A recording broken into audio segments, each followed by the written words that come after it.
নমস্কার বন্ধুরা, লক্ষ্মী কুটিরের রান্নাঘরের পক্ষ থেকে সবাইকে অনেক অনেক স্বাগত। আমরা আজকে আরও একটি রান্নার ভিডিও রেসিপি নিয়ে এসেছি। সেটি হলো বিট আর গাজর আর রাঙা আলু।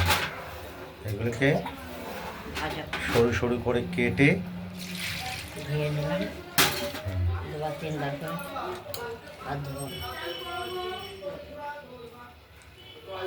কড়াইতে আমরা তেল দিয়েই আগে থেকে দিয়েছি। এটা তেলটা গরম হয়ে গেছে, গরম হলে দেখতে সুবিধা পাচ্ছেন। হয়, কারণ লেগে যাবে।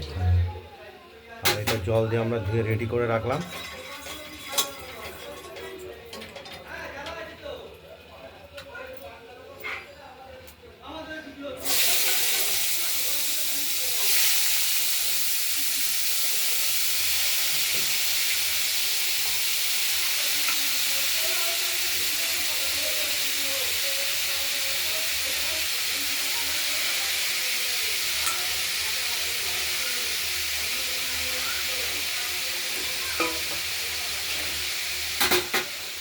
তেলের মধ্যে আমরা দিয়ে দিলাম। এবার দেব আমরা পরিমাণ মতো হলুদ আর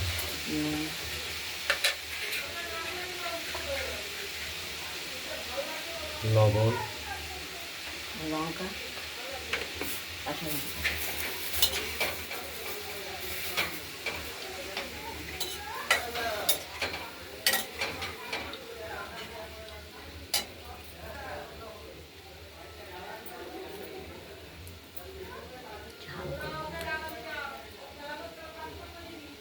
আর এর সঙ্গে ঝালের জন্য দেব কাঁচা লঙ্কা গোটা।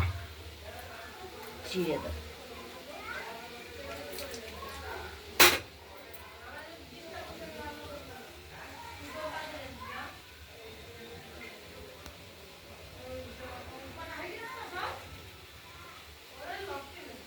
চিড়ে দিয়ে দিলাম। চাল করে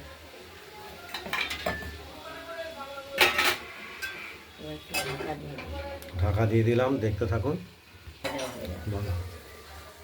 নেড়ে চেড়ে দিলাম, একটু জল দিয়েছি, এতে সেদ্ধ হয়ে যাবে, ভাজাও হয়ে যাবে। বিট গাজর আলু রাঙা দেবো, আবার ঢেকে দেবো।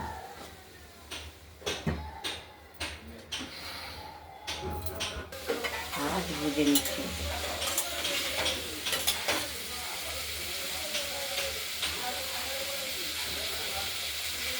এখনো হয়নি, বিট খাবো। রান্নাগুলো হলো বিট গাজর খাবো। এখনো পুরোপুরি সেদ্ধ হয়নি, না, ভাজা হতে থাকুক।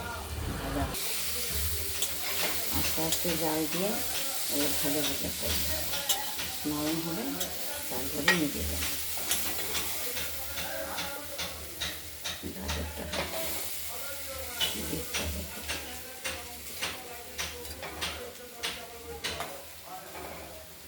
আমরা বিট গাজর এবং বিটটা হবে, রাঙা আলুকে দেখে নেব নরম হয়েছে কিনা। জলটা যেটা বেরিয়েছিল সেটা আগেই শুকিয়ে গেছে। এবার ঢেকে ঢেকে ভাজবো। এখন শুধু ঢেকে ঢেকে ভাজতে হবে। তেলটা আর এনে দিলাম, দেবো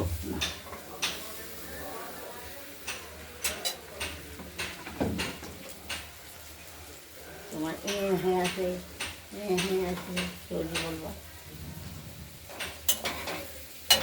এই ভাজা করবো।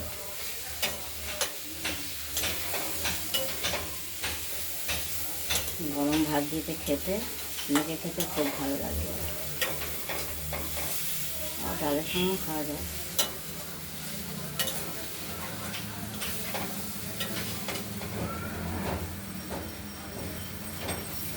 একটু ঢেকে দিই। বিট গাজরের ঢাকনাটা খুলে আমরা একবার নাড়াচাড়া দিয়ে নিলাম।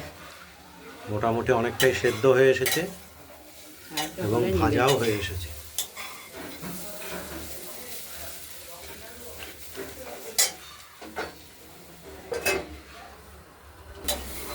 হয়ে গেছে। বিট, গাজর এবং রাঙালু। রাঙা আলু বা লাল আলু ভাজাটা হয়ে গেছে, সরু সরু করে কেটে সেটা না সব সেদ্ধ হয়ে গেছে। কড়াইটা নেড়ে দেবো। এই এই ভাজা ভাজা কুচিয়ে ভাজা করাটা এটা গরম ভাতের সঙ্গে খুব দারুণ টেস্টফুল। আপনাদের এই বিট, গাজর এবং রাঙা আলু ভাজা রেসিপিটি যদি ভালো লাগে তাহলে আপনারা এই বিট, গাজর, রাঙা আলু ভাজা রেসিপিটি বানিয়ে ফেলুন, দিয়ে আমাকে কমেন্টে জানাবেন আপনাদের এই বিট, গাজর আর রাঙা আলু ভাজা রেসিপিটি কীরকম হয়েছে। রান্নার ভিডিওটি ভালো লাগলে লাইক করবেন আর শেয়ার করে দেবেন।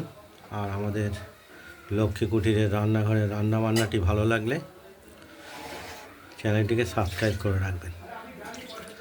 আজ এই পর্যন্তই। ভালো থাকবেন, সুস্থ থাকবেন, সাবধানে থাকবেন।